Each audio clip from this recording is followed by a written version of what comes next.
And that ends the penultimate round. On to the final round. Final round. So this is called Challenging Andrew Tate, where at times you've been challenged. Sure. And so I wanted to get your side of it. Yep. And there's one from me I'd like to challenge you on. Just one. Can't wait. So was Piers Morgan the worst interviewer you've ever experienced? I knew what he was going to do. I don't think I lost. In fact, when my team sent me the report that, I think it was 3 days later, 99.4% of all comments on the YouTube video are positive for me. So it was certainly a PR win. When you say you knew what he was going to do, was it discussed or you just know what his angle is? I know what his angle is, and also before the interview, he's quite clever. Before the interview. So Piers says he doesn't have an agenda, right? But he actively goes after Andrew Tate and tries to destroy him, right? So no, he totally has an agenda, and it was planned and calculated from the beginning. So it's bullshit that he says that he has no agenda. Like, of course he has an agenda, and that's doubtless.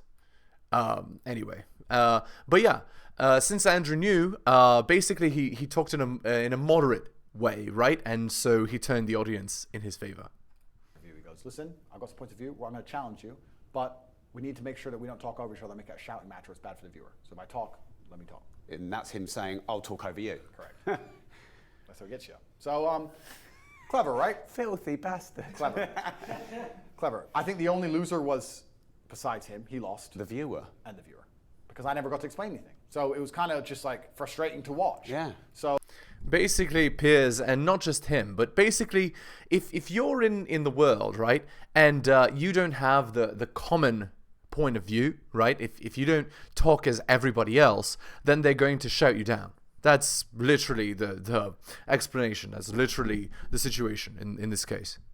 So I won from a PR perspective. By all observable metrics, it was a good interview for me. So to say he's the worst interviewer, well, the idea of doing an interview is that you come off good. I came off fantastically. In fact, it was one of my best performances, and I barely fucking spoke. So, so he could be the best. So it could be the best. So it depends how you measure it. Because Yeah. as I said, my team analyzed it in real time. All the comments are on my side. So perhaps he is the best, but the viewer certainly lost. Yeah. I'm going to just say it. It really pissed me off.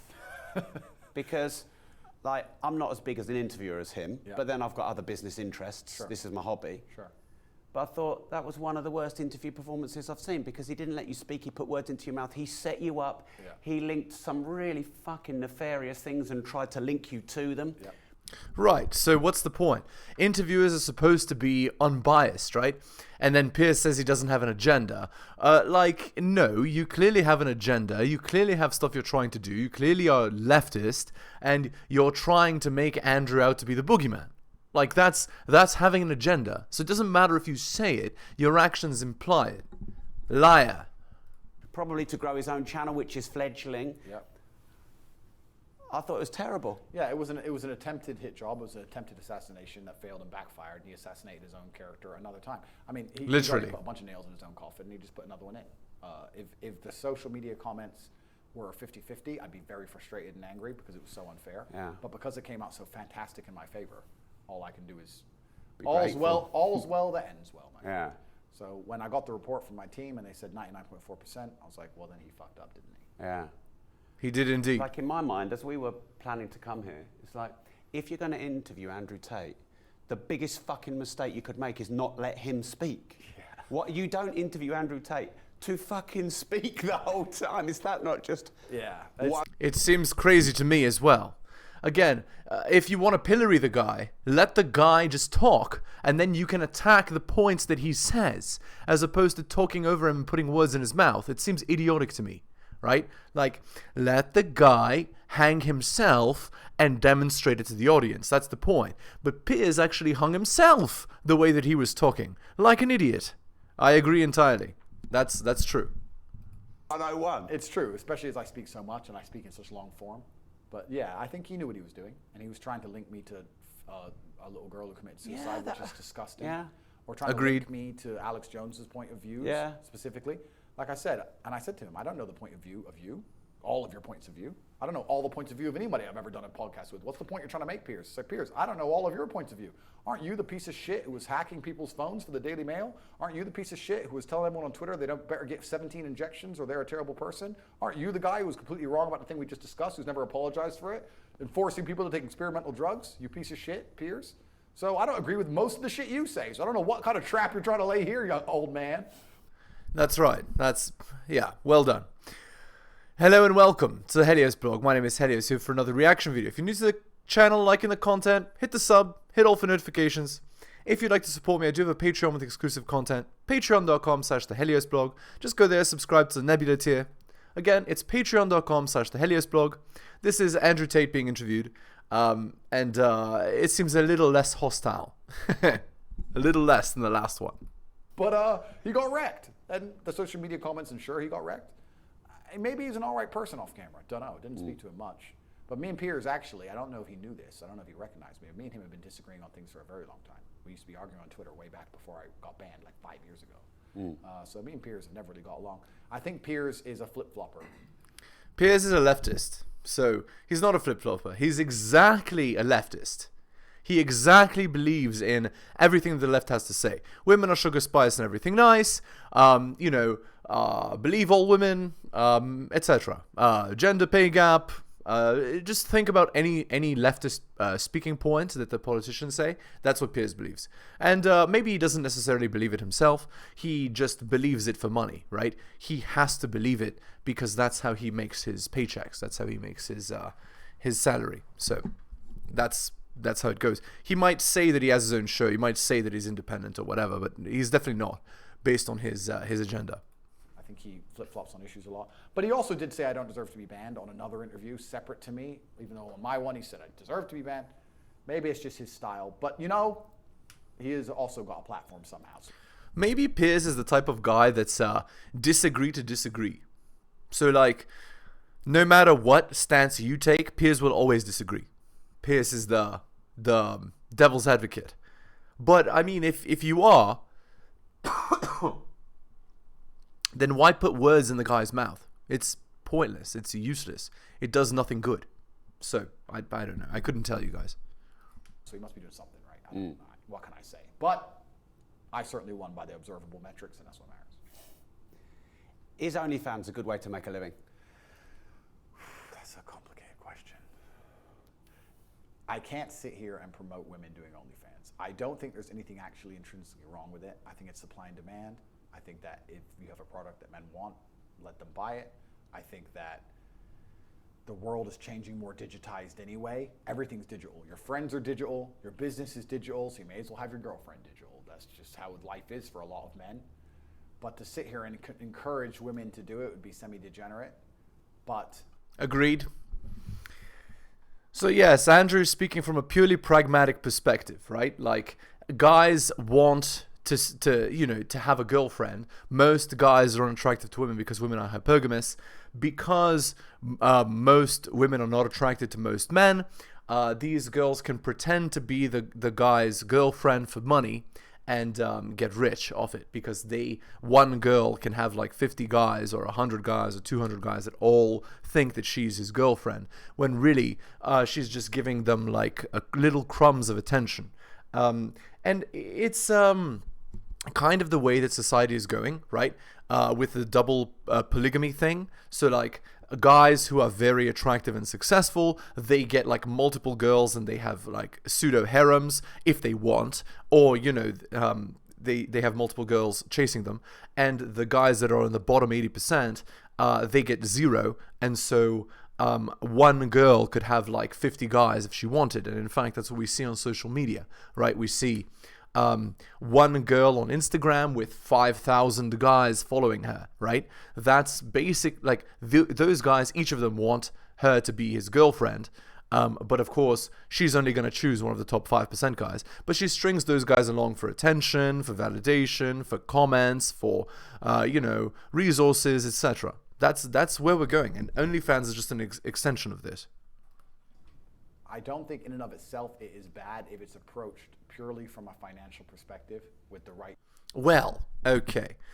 To say that it's not bad is, again, I believe it is bad. I believe that social media is one of the most destructive things, one of the most destructive inventions for mankind. Facebook, Instagram, Snapchat, Twitter, etc. And it's ironic because I have a YouTube channel, right, which is social media. But I still believe it's destructive, right? basically what it has done is it has, and Tinder and Hinge and OnlyFans and Bumble, and it's basically put women's hypergamy on steroids, right? It's supercharged women's selection ability. And so the local market that used to exist has become a global market. And what that means is that most men in the world are not considered attractive by most women in the world. And as a result of this, you get huge problems, right? You get huge destabilization, and especially in the West, right? Huge destabilization of society, as none of these girls think that these guys are good enough, right? And then they complain. He's not economically attractive. He's not XYZ. Well, yeah, if you're comparing him to the absolute apex man, that guy you're interested in on Instagram, of course he's not, right? But nobody's like that. Only 5,000 men on Instagram are like that. Or whatever, 10,000 men. But how many men are there in the world? You see?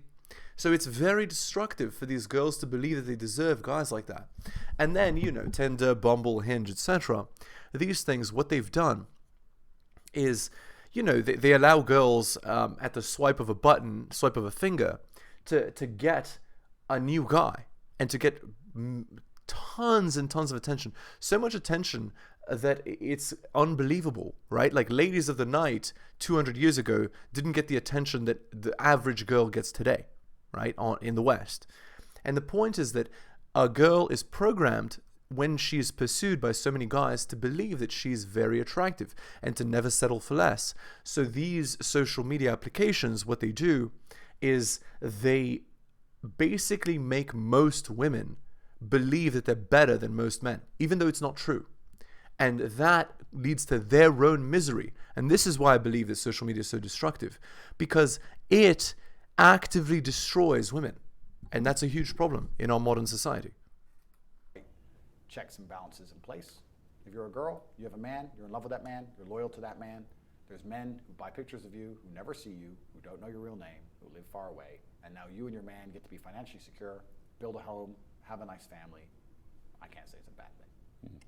Do you actually like... Yeah, but the problem is that OnlyFans, what it does is because the girl feels like she's getting so much attention, so much validation, so much money, what happens is female nature makes her think that she's superior to her husband, and so she feels like she's settling being with the guy, and so she ruins the relationship. So no, OnlyFans can't possibly be good.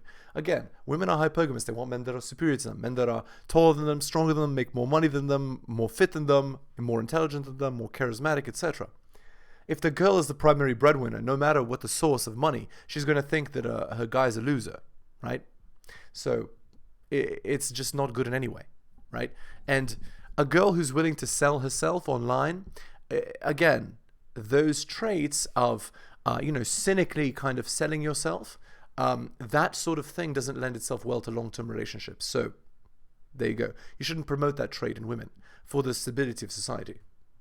Property, I'm confused here because I've seen a lot of content where you talk about not owning your own home, but you talk about having property. So do you like property or not? I've also seen you talk about seizure of property rights. Yeah. So do you like property or not? Well, firstly, the reason I say rent your own home is because it allows you to be flexible. I think that the most adaptable of the species survive, and rent is very flexible. It's flexible because, one, you can move easily. Maybe you get a job opportunity in Japan, you have to bounce. Or maybe your country's about to lock down because of the common cold and you don't want to be stuck in your house. Rent is flexible. Or you can move out and rent it out. Completely. Well, that's if you own it, right? We Yeah. go into that, but then you have to find a tenant. That's easy. Well, perhaps that is I've got easy. 1,250 of them. Okay, perfect. Then let me change it. Then perhaps you don't want to have anything to do with that country anymore and you have to sell it, and that's not quick, right? Another flexibility you have with rent is not paying it. I've got tenants who don't do that. You know better than me the law in the West. Well, yeah. You don't have to pay it for 6 months. Pro tenant, yeah. So you can just not pay it. Yeah. So maybe you're in a situation where... But you can also vet a tenant properly and then... Correct. Yeah. But what I'm saying is, we're talking about flexibility. Darwin said the most adaptable of the species survives. This remains true. If you own a home, you are obliged to do X things. You can't not pay the mortgage, you lose the home.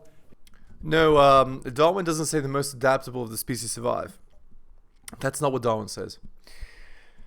Darwin says that the species that is most competitive for the environment is the one that's most likely to reproduce. And there's this thing called natural selection, which changes the population to favor the selective pressure over time.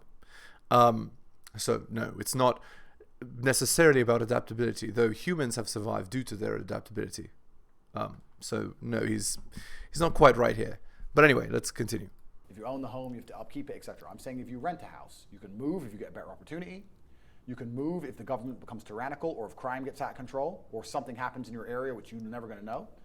And thirdly, a serious option is not paying it. And I don't want people to misunderstand me here. I'm not saying don't pay your rent. I'm saying if you have some information, let's say, the bull run that just happened, all that crap's over. But people were making money from thin air for crypto. Let's say you had some reliable information from people you trusted. Let's say those people have been right 100% of the time, and they said if you bought a particular coin, it was going to 1,000x. You could have missed rent for a month. And you could have paid it later. That's flexibility, right? So flexibility is also super important. So I always say the average person should rent where they live. I know that's strange because not everyone can rent it. Someone has to own it. The people who own houses need to own them the way you own. If you own 1,250, you're doing very well. The way I own a house, it's not a mortgage. It's just give me this, beep, put on the card, bang, done. I own it, done. I don't live there. There's no work for me. If I had to sell it, I'd never need to sell it quick. I'd never need the money fast. It's something. It's just an asset. But that's why I say most people should rent until they're wealthy enough to buy it in cash. If you can't buy a house outright in cash, you shouldn't buy it. And even then, if you buy it, you need to be very careful. You need to make sure that that government is never going to turn on you. That area is never going to become downtrodden.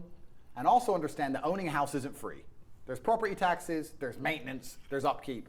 A lot of the time, by the time you pay all that shit, it's not far off rent. Why would you not turn the bank system on themselves and get a mortgage on the property and leverage the bank's money and then have better opportunity cost of capital rather than buying houses for cash? Absolutely, sure, that is a way you could do things. But now you're indebted to a bank. And it's fine if you have money from the sky, you can make money anywhere, that's fine, right? But if you are working a job, let's say in central London, and you owe money to this bank now because you've done it this way, that bank has a degree of control over you. You can't just quit your job. You can't just move. Things become very complicated. It just destroys your flexibility. To answer your question earlier, I don't own any property. I don't own anything. I own this suit, and that's it. I don't own any property. Some friends of some trusts with some companies which are registered from Singapore may own some property. Right. Okay, he's just talking about how he avoids taxes basically. Okay. Anyway, so the discussion about it ruining your flexibility. Okay. Now let me explain why owning property is a good investment. The space of the earth is finite. Okay? The space of the earth is finite. But the population is always increasing. That means that land always goes up over time. So owning property is one of the great ways to become wealthy, because as competition for land increases, the value of the property increases. But in terms of paying your own mortgage, you should get renters to do that. So that's my opinion. Okay? So again, this here is is just dancing around the point here. So I have the keys too, but I don't own anything. So you have some assets under your control that are property, but you don't own them. I don't have any. The Matrix hates me. I don't have anything. But I have some keys to some houses. And yeah, of course, they appreciate. Of course, you can rent them. I completely get it. But the truth is this. Property, like many other things, is very successful for some, but for most, I think it wrecks them. It's player versus player, like I said, in everything. Doesn't matter if it's a cryptocurrency, which you buy at $1 and sell at $10. If you sold at $10, someone bought at $10. Someone gets wrecked. It's the same with property. You've done fantastically well from it. Congratulations. My property has never lost me a penny. Sorry, if I owned property, it would have never lost me a penny. Congratulations to me. But there's a whole bunch of people who get up, finish university, get a mortgage they can barely afford, work their ass off, pay huge interest rates, sitting there paying, and either a financial crisis comes and wrecks them, or they lose the home in the end because they couldn't keep up with the payments, or they finally get it paid off and they're so old that their life's fucking shit anyway. So property is not the be all and end all to anything. And in fact, I would recommend to most people, and if you look at most people's finances out here on the street, if you were to take 1,000 people who are watching this right now and look at their finances, 950 of them would be stupid to buy a house. There's 50, it's a good idea. But for the majority, it's not. Could you say that about any, sorry to interrupt you, I think it's the first time in 3 hours, so No, sorry. no problem. Couldn't you say that about 1,000 set of case studies of any human being? Yes, you 1,000 could. of them shouldn't go to your martial arts class because only 50 of them will survive. Yes, you could. But the difference is the Matrix tries very hard to push the idea of property. Some of the other things... But you can play the Matrix at its own game. Completely. 50 of them can. 950 can. And this is my point. My point is that the Matrix says do property, do property, do property.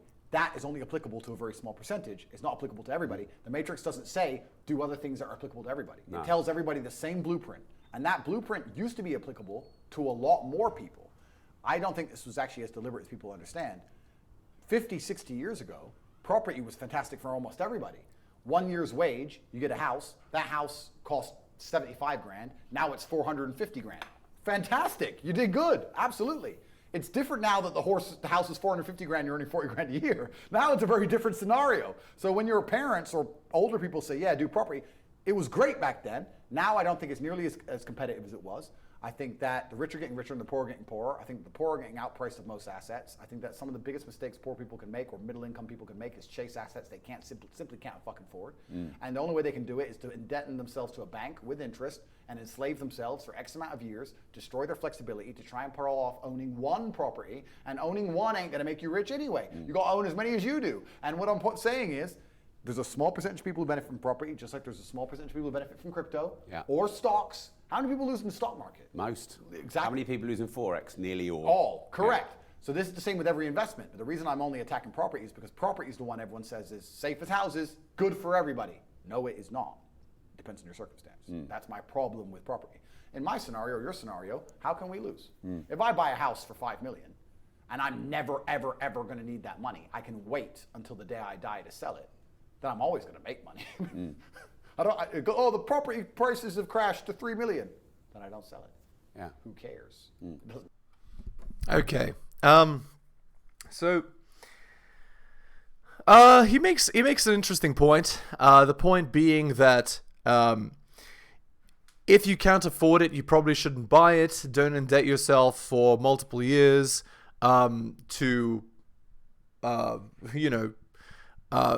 so that by the time you've paid off the property, like you're too old for it to matter, that sort of thing.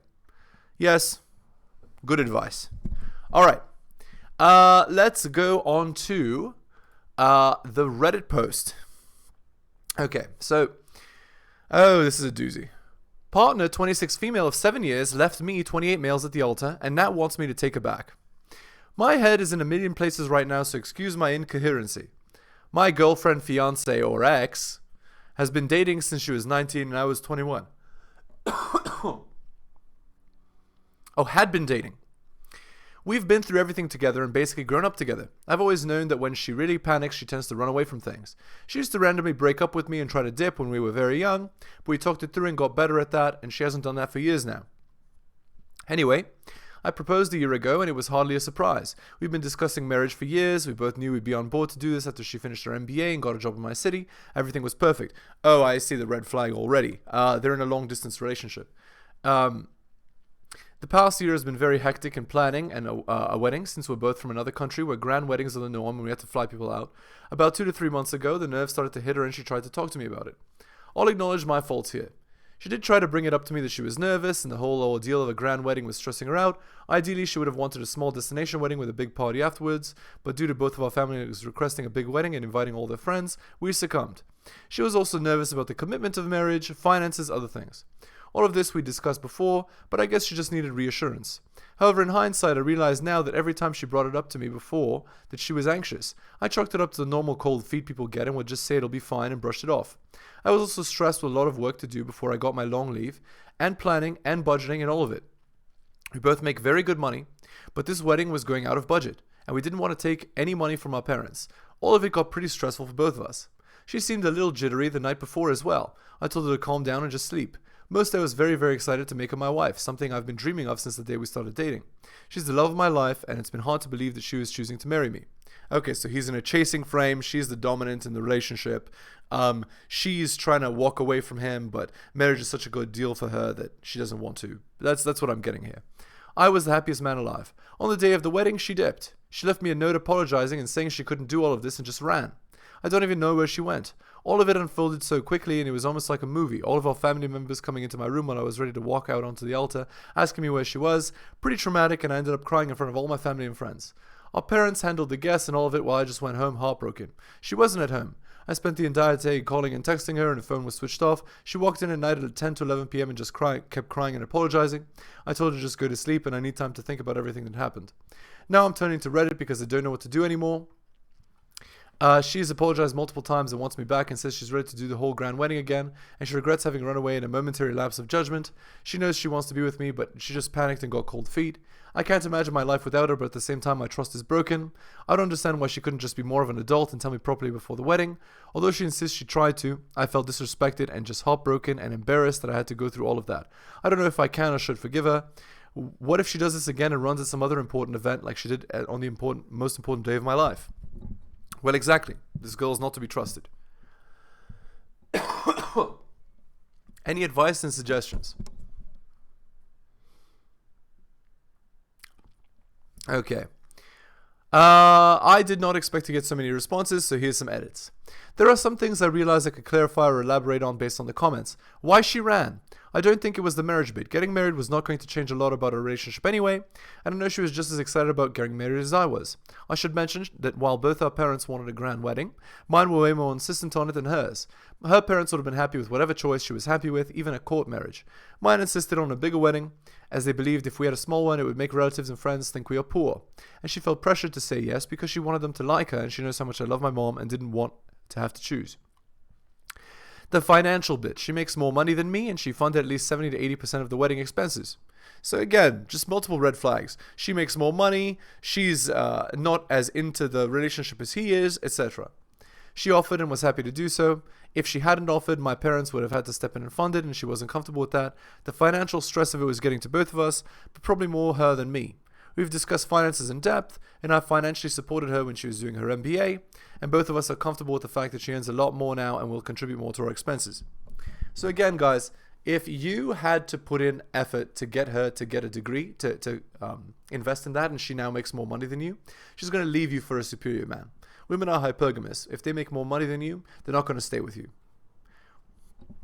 The history of running away. She used to break up and dip from the relationship in the initial 2 to 3 years of our relationship, and after working on it, we've really managed to get over it. She hasn't suggested breaking up or wanting to run away for the past 3 to 4 years at least.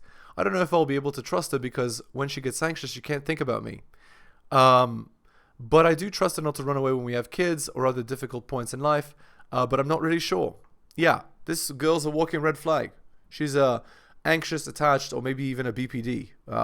Don't be in relations with girls like this. 369 upvotes. Why would you ever stay with someone who always, when things get difficult, abandons you? There is no trust.